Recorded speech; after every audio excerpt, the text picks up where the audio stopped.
બરવાડાના ટીમલા ગામે બ્રિજ પાસે મોટા પ્રમાણમાં રેતીનો જથ્થો બરવાડા મામલતદાર સીઆર પ્રજાપતિ તેમજ ખાન ખનીજ ખાતાના અધિકારીઓને સાથે રાખી સીઝ કરવામાં આવ્યું હતું। જ્યારે આ જથ્થો કોઈ અહીં રાખ્યો છે કે કોની માલિકીનો છે તેની વધુ તપાસ ચાલી રહી છે।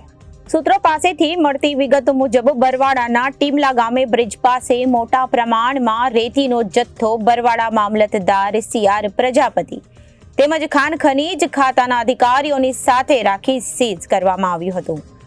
જ્યારે આ જથ્થો કોઈ અહીં રાખ્યો છે કે કોની માલિકીનો છે તેની વધુ તપાસ ચાલી રહી છે।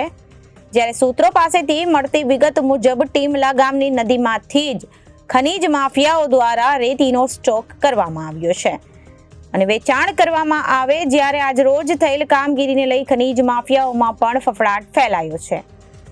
પ્રજાપતિ મામલતદાર અને એક્ઝિક્યુટિવ મેજિસ્ટ્રેટ બરવાડા। અમારી 4 દિવસ પહેલાં મારી ખુદની જે છે એ ફિલ્ડ ઇન્સ્પેક્શન દરમિયાન જે છે એક રેડ દરમિયાન મેં ટીમલા ગામ અને કુંડળની વચ્ચે આવેલું જે ગૌચરનો સર્વે નંબર છે એના અંતરિયાળ વિસ્તાર ઉતાવળી નદીના આસપાસના વિસ્તારોમાં એક અનઅધિકૃત રીતે ખૂબ મોટા પ્રમાણની અંદર સંગ્રહ કરેલો અનઅધિકૃત ખનનનો જે છે રેતીનો જથ્થો અમે રેડ કરી અને સીઝ કર્યો છે।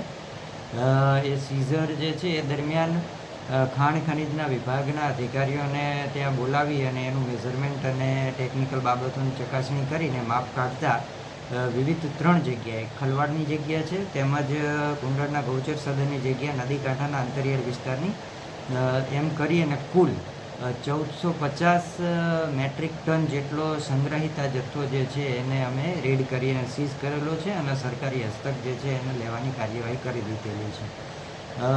હવે વધુમાં આ વિસ્તારમાં જે તપાસ કરતા અહીંયા સંગઠિત રીતે કેટલાક સ્થાનિક ઇસમો અને આસપાસના ગામોના કેટલાક ઇસમો દ્વારા આ પ્રવૃત્તિ તેમજ અન્ય અસામાજિક પ્રવૃત્તિ થતી હોવાનું અમને પ્રાથમિક રીતે તપાસમાં મળી આવેલું છે। જે બાબતોને ધ્યાને લઈને એ અંગે પણ જે છે સંદર્ભિત કાયદાઓ મુજબ તેમજ ફોજદારી રીતે અને માઇનિંગ એક્ટ હેઠળ જે છે ખાણ ખનીજ વિભાગના નિયમો હેઠળ પણ કાર્યવાહી જરૂરી કરવામાં એના પર આવશે। રિપોર્ટર ચિંતન વાગડિયા, એબીસી ન્યૂઝ, બરવાડા।